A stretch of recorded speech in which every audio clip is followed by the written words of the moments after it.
as we are encouraging these leaders and telling them, keep fighting, keep standing up for us, you got to be ready to put your money where your mouth is and support them. So are you donating to the Cash App, the Venmo, to make sure they have the resources they need to continue to fight for you? Because that's just as important as what they're doing. Darling, there's only one God. Well, darling, there's only one God. Darling, there's only one. Welcome to the Dirty Bag Podcast. I'm your host, Cookie, and as always, thank you for taking your time to listen to me. You could be anywhere, but you're here with your girl. Stay with me. This is going to be quick today. I love y'all. Black women, I'm never not going to take the time to love on Black women.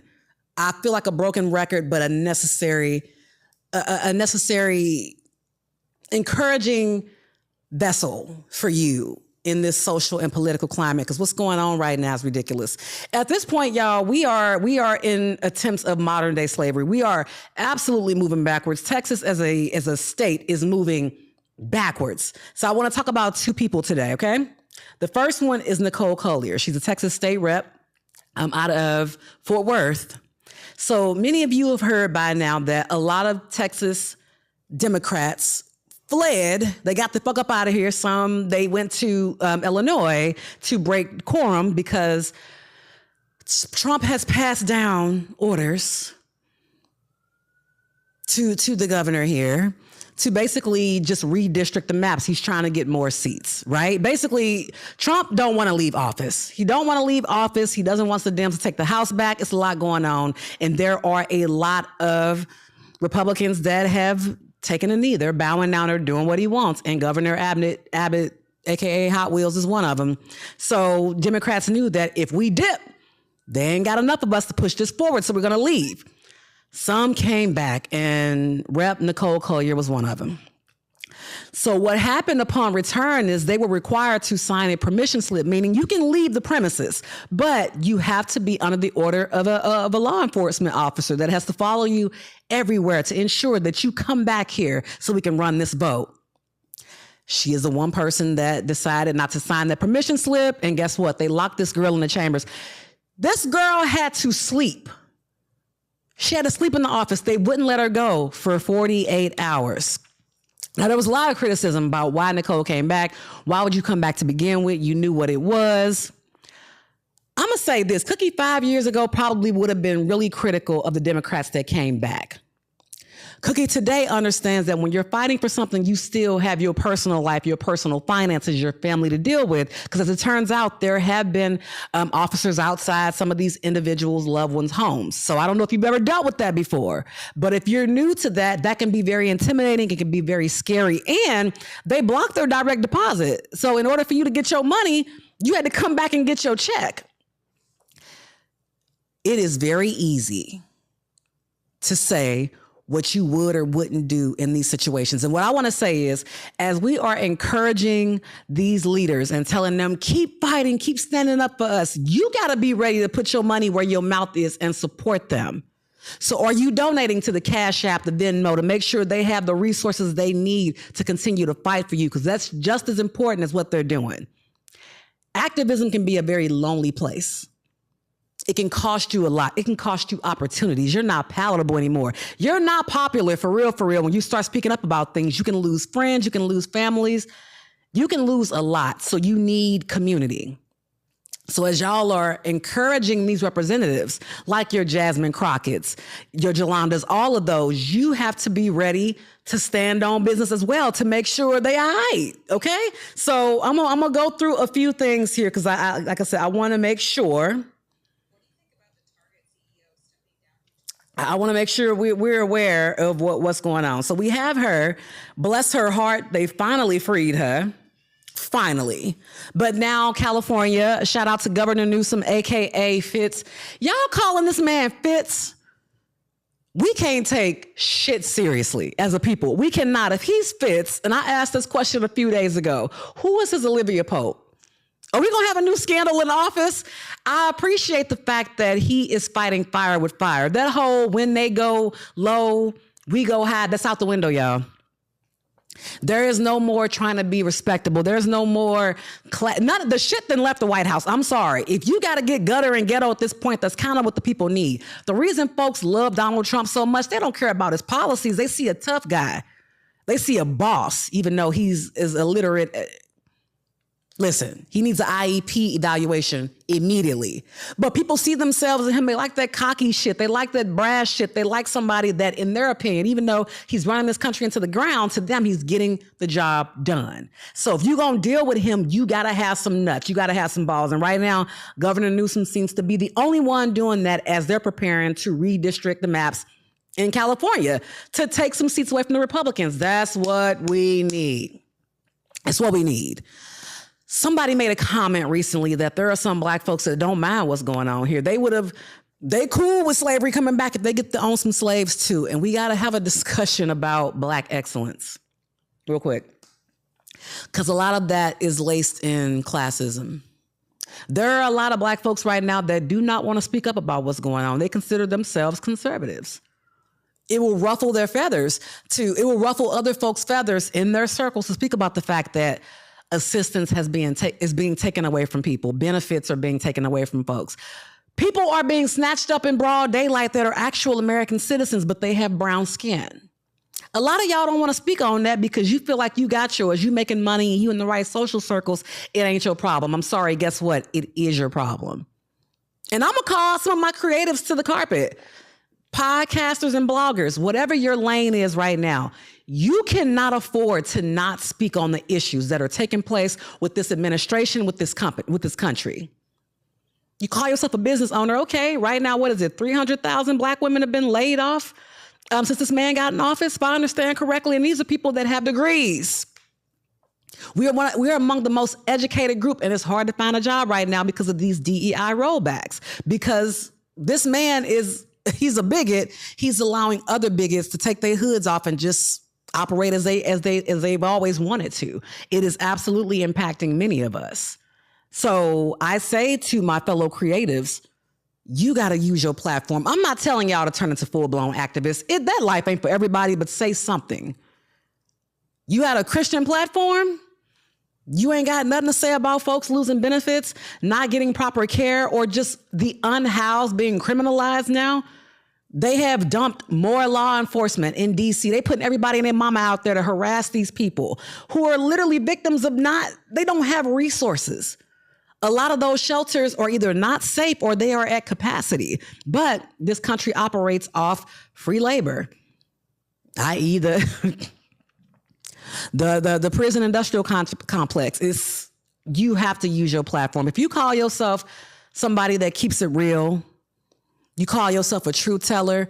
Nina Simone told us that it is the responsibility of the artist to reflect the time. So with the times we are in, what are you doing as an artist to step up to the plate? Because whatever you think you would have been in the 60s, that's who you are right now. Whatever it is you think you would have done in the 60s, you're doing it right now.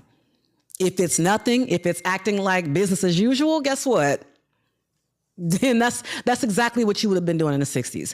And just the fact that black women after the election, as hurt as we were, we said, we're taking our capes off. We're taking a break. We can't.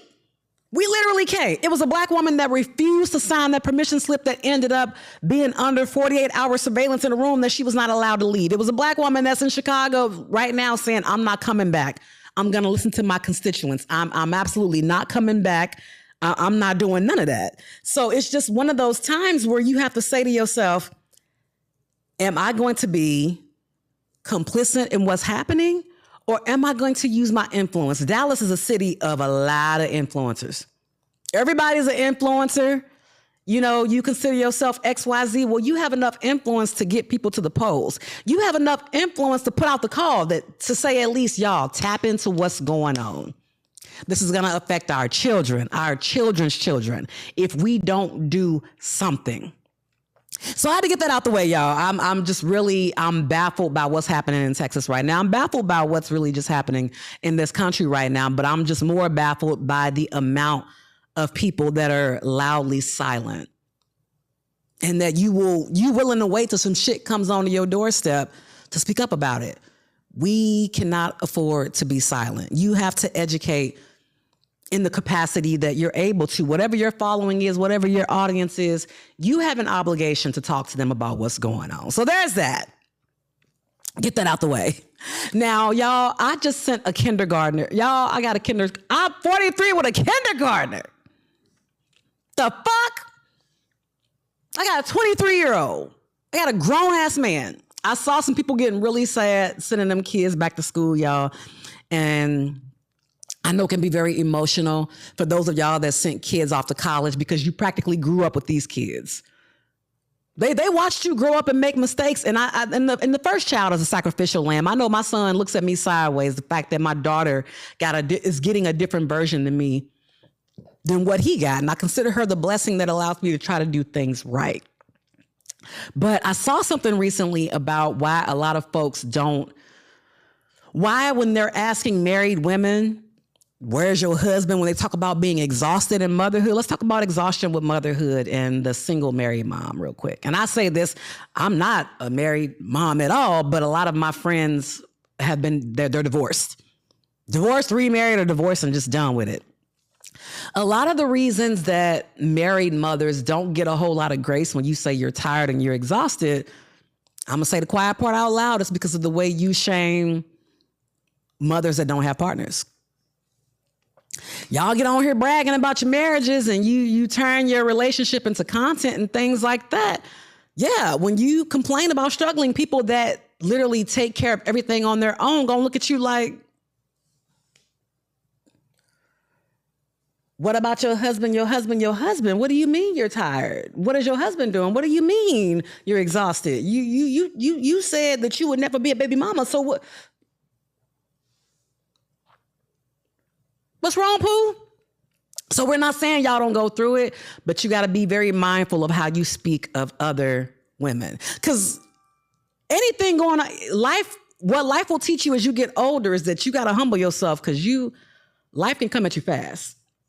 The reason that I don't, at this age, even whether or not I'll be married, it doesn't stress me out anymore. I actually don't even think about it. This is one of them eras in my life where I literally have decentered men. Not saying that I don't like y'all, I don't want you, I'm not saying any of that, but I've been able to handle so much on my own that I'm not necessarily feeling y'all's absence, especially the way y'all get online talking crazy. I don't want that. It makes my punani dry up like the Sahara Desert. I'm cool. Like the way y'all talk and the type of content y'all produce, that is the greatest form of abstinence for any woman. I'm okay. I think we're good. I think we're all right. But I do want to give y'all grace, mamas with husbands, because I know that you have, essentially for many of you, it's an additional child. You never stop mothering. So I'm just saying, I see you, but when you wonder why people ain't giving you that kind of grace, it's because you was talking shit, sis. That's what it is. But anyway, shout out to all the moms that sent somebody off to college, or your child is now in a classroom and you're just trying to figure it out. This is a good time to reconnect with yourself. A lot of us, we lose ourselves in motherhood. Our whole existence is wrapped around rearing these children, making sure they have the best life, giving them everything, but you will be resentful if you don't go after what you want as a mother. You got to figure it out. The best way for you to become a mom is to pursue your dreams.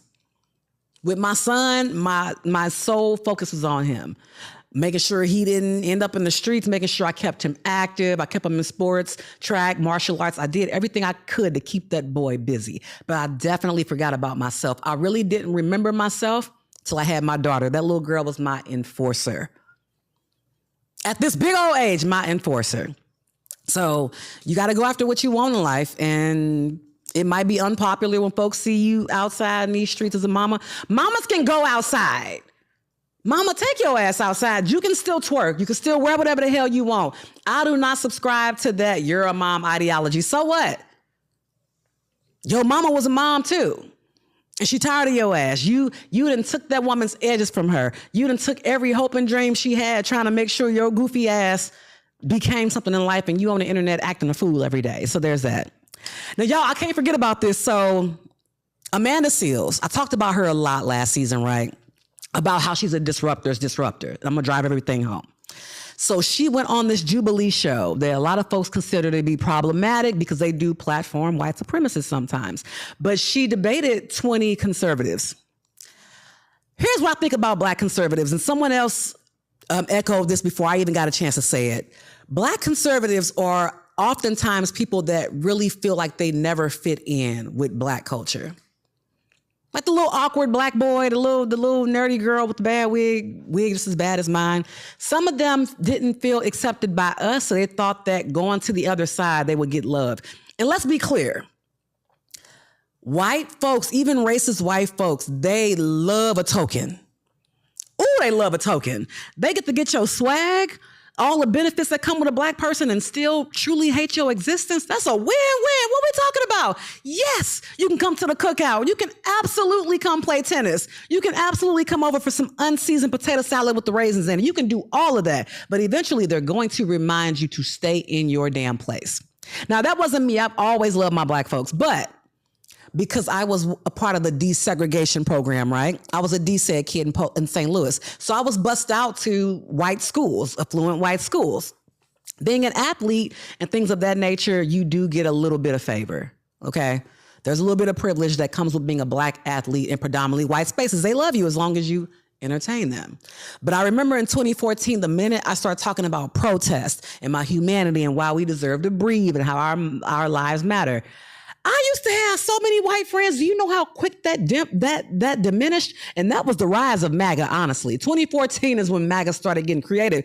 Because in 2016, shortly after, Trump convinced them that we were taking something from them and that we were a threat to their white existence.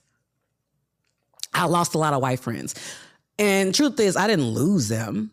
It just turns out that you didn't value my humanity, but you valued how I entertained you. You valued how I made you feel. And I think a lot of black conservatives get that wake-up call. For instance, Candace Owens. She got a lawsuit against her right now. And what is one of the first things she said on her podcast? She's wondering why J.D. Vance and Donald Trump have not spoken out. Girl, they don't care about you. Speak out for what? They got what they needed out of you. The same way they got what they needed out of these Latinos for Trump. They get what they need out of us and they discard us because you're not important, but you're good enough for them to put that battery in your back for you to do the work to get those votes. So yes, Amanda debated all of these 20 people, and bless her heart, somebody described her as a grenade that is perfect when it's launched at the enemy, but when it's too close, it's dangerous, meaning that you think she's going to burn you. She's not likable. She's just insufferable, but when you put her at the enemy, she does good work. I feel like she's radical, as she said. That could be a good and bad thing because she definitely spoke out against voting for Kamala and she influenced her base, let's be honest. At the end of the day, she really cares about black people. I think she wants to see this whole system dismantled, right? She understands that going in a house and changing the drapes and painting over the mold and things like that is not going to change the foundation of the house. It's a temporary cover-up, but ultimately the house has to be bulldozed. I can't say I disagree with her, but girl, we still need reduction harm. Like, stand with us when we're trying to do reduction harm, baby. You couldn't have hated Kamala that much. Come on now. We wouldn't have had this. They trying to put us in chains or locking us in rooms, sending police to follow us around. Like, bruh. Black women, we still got to save everything and everybody. I'm sorry, y'all. We don't get a break. We can't get a break. You see what's happening? We can't get a break. So let's just figure out how we're going to do this shit. Whatever we got going on right now. I love y'all so much.